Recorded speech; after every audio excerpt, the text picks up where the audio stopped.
Bismillah ar-Rahman ar-Rahim. Hello, my dear students. I hope all of you are okay. Today, as you know, we will start in chapter number 8, as you see, by English literature and period of the Restoration 1660 up to 1700. Before we go to chapter number 8, let me remind you about the previous chapter, chapter number 7, which was about the Puritan age. If you remember, in the Puritan age, I discussed with you the historical summary in this period. I mean here the Puritan movement. We discussed and we defined what does it mean, Puritan movement. The second things in chapter number 7, literary characteristics also we discuss of this period.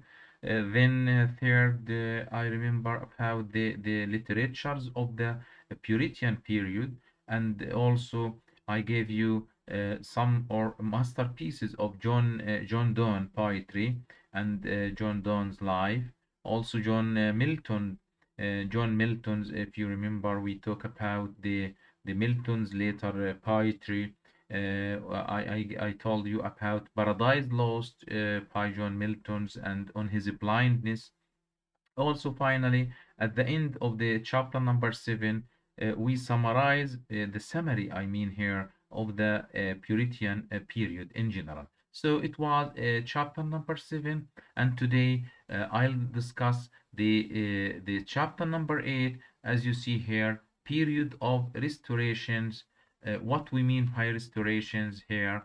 If you move with me in this slides, you will find in this contains the first history of the period. We will discuss together history of the period, the first section. The second section will be literary characteristics. Then the third, John Dryden in 1631 up to 1700. And finally, summary of the Restoration period. Now, let us move here and to see here history of the period. First of all, you have to know that the Restoration was the great crisis in English history. The second is the chief lesson of the Restoration was this. The first, that is showed by awful contrast the necessity of truth and honesty and of a strong government of free men, for which the Puritan had stood like a rock in every hour of his rugged history. The second thing is that most of the dramatic literatures of the time is atrocious, and we can understand it only as we remember that characters of the court and society for which it was written.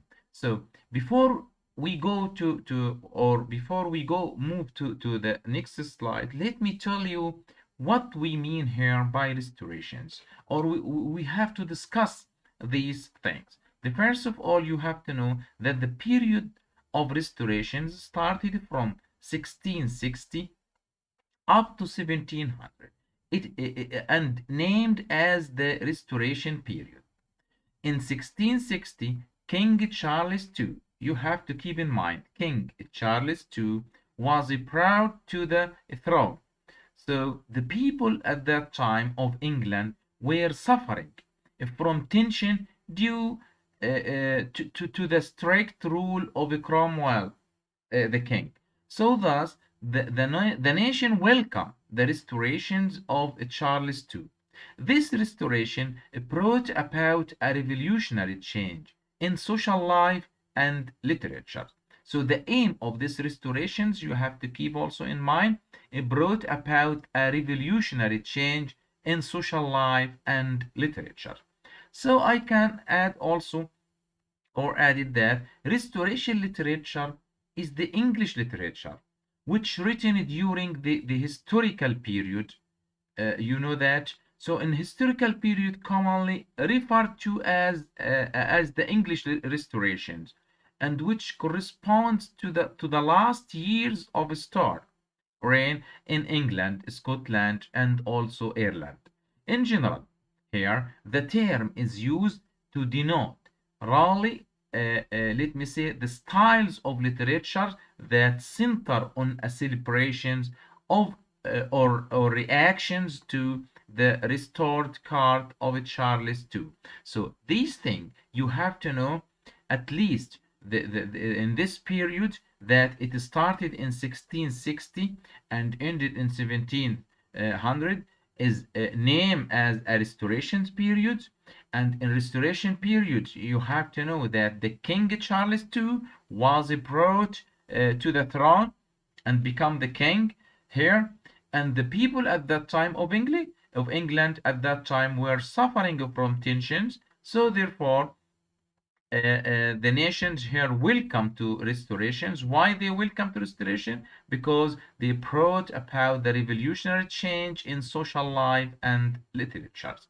This is as introductions or a brief history of the period. Let us move here to the age of restorations here and to see in this slide that the term restorations period is applied to the decades from 1660, as just now we say, the years that Charles II was re-established as a monarch to the end of the century. The second thing is that between 1660 up to 17, over 500 over or more than 500 plays were written in England, more than half of them comedies. So these periods announced that uh, more than 500 plays, as you see, were published or offered in that times, and the majority of these plays were comedies, as you see here. This is also to complete the definitions or the summary of this period.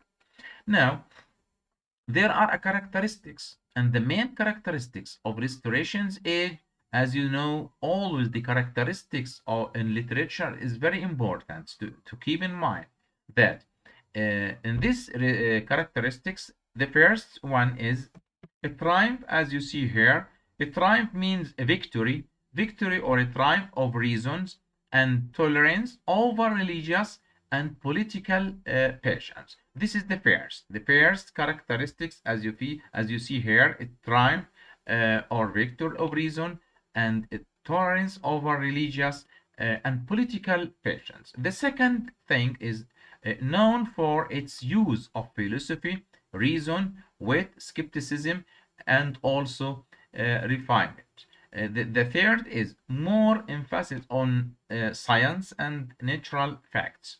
The fourth also here witness to the earliest beginning of literary criticism or literary criticism. Fifth here, appraising the reasoning of monarchy and kingdom. The final here, the appearance of the comedy of ours and the comedy of manners appears as a main characteristics in these restorations or in this period. So as you see here, there are six main characteristics you have to keep, and you have to read more and more in order to understand it. All right, let us move here to the second slide and see John Dryden. John Dryden here, as you know,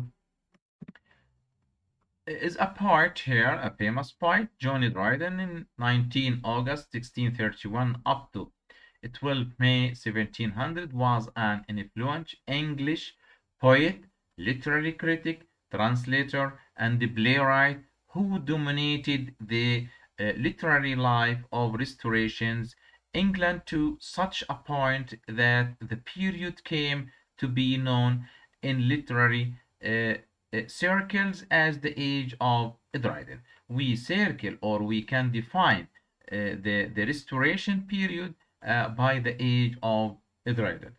So here, after we talk in the previous slides about the I can say the importance of literary characteristics that in literature, as you know that restoration we not suddenly breaking away from all the standards, just as society broke away from restraints of Puritanism. So many of the literary men had been driven out of England with Charles and his court, or else had followed their patrons into exile in the days of the Commonwealth. So after all these things, or after these as a main characteristics, just now we talk. Now we have to understand Johnny Dryden as also the poet of this period. In Johnny Dryden here, as you see, that he was an English poet, and also not only English poet, but also literary critic, translator, playwright, as you see, who was appointed England's first poet laureate in 1668. So he is seen as a dominating the literary life of Restoration's England to such a point that the period came to be known in literary circles as the Age of Dryden. We consider it as the Age of Dryden. So Romanticist writers like Sir Walter Scott called him a glorious John. So this is some biography about Johnny Dryden. Let us continue here. The most important things of Johnny Dryden here, in summary, that he is the father of English criticism. Very important that Johnny Dryden is the father of English criticism. The second is first to teach the English people to determine the merits of composition upon principles. Third, before Dryden, only occasional utterance on the critical art. And fourth here, Dryden's criticism was scattered but paid attention to almost all literary form and expressed his view on poetry. And fifth here, dramatic poesy, it treated or on criticism. Others also in preface to his critical works or to others. So all these things about Johnny Dryden, about his characters, what he over or introduced to the Restoration's period, as you see. So therefore, we can move to another things here and to talk about the influence here. In the influence, as you see here, I mean here Dryden influence on literature. So Dryden influence in literatures. First of all, Dryden develops the study of literatures in and of itself, not with respect to morality or religions. Then he creates a natural, simple prose style which Dryden developed the study of literatures in and of itself, not with respect of morality or religion. Third, he creates a natural, simple prose style which is still effectual on writing in general as well as on literary criticism. Also fourth here, he brings to best insight of various schools of criticism together from Greek to French by making use of these critical perspectives. Then five here, he advocates for the establishing of objective principle of criticism, at the same time moving to the focus of criticism from merely of formal features of a war into a more modern issue, namely the appreciations of the text by readers and critics. Then we also have that the key concepts here, the concepts such as which he used as decorum, politis, namely courteous, formality, clarity, order, decorum, elegance, cleverness, weight, are all these are we consider as a definitive of Dryden's style. You see, a style as well as the period or he produces his work. So in briefly, I can summarize all these things that this influence may be summed up by noting the three new elements which he brought in our literatures. What he brought in our literature, we have three main elements you have to know. The first element is number one, the establishment of the heroic couplet, the establishment of the heroic couplet as the fashion for satiric, didactic, and descriptive poetry. This is number one.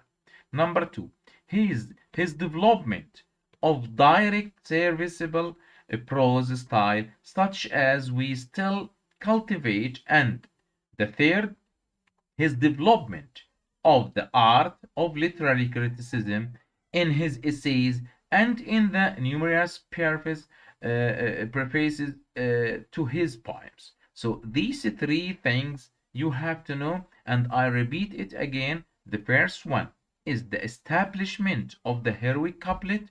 The second, his development of a direct, serviceable prose style, and the third, his development of the art of literary criticism in his essays.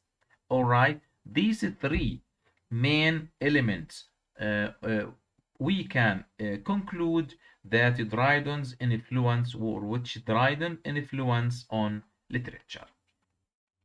Let us go now here to talk about the summary of the Restoration period. So the summary in general here, the result of this Restoration period, first of all, now, death in the Restoration period, we can summarize all these periods by these points in these sections. The first, in this Restoration period, appeared or announced that death of Cromwell in 1660. The second, accession marked to the beginning of the Restoration. Third, an influence on French culture. Fourth, theaters came back to life. Fifth, witty, intellectual, striding manners and fashions of a particular time in society.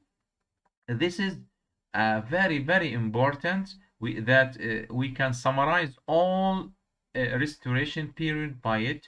Then, the important works of the authors. We have author or writer, poets in this Restoration period. One of them, the most important one, is John Dryden's The Rival Ladies, Turning Love, All for Love, by these poem written by him, or work written by him. The second writer is, or author, is William Congreve, The Old Bachelor, one of him, and also he gave us or introduced the double dealer, the Morning Pride. And the third author is William Wycliffe. He gave us Love in a Wood and The Gentleman Dancing Master.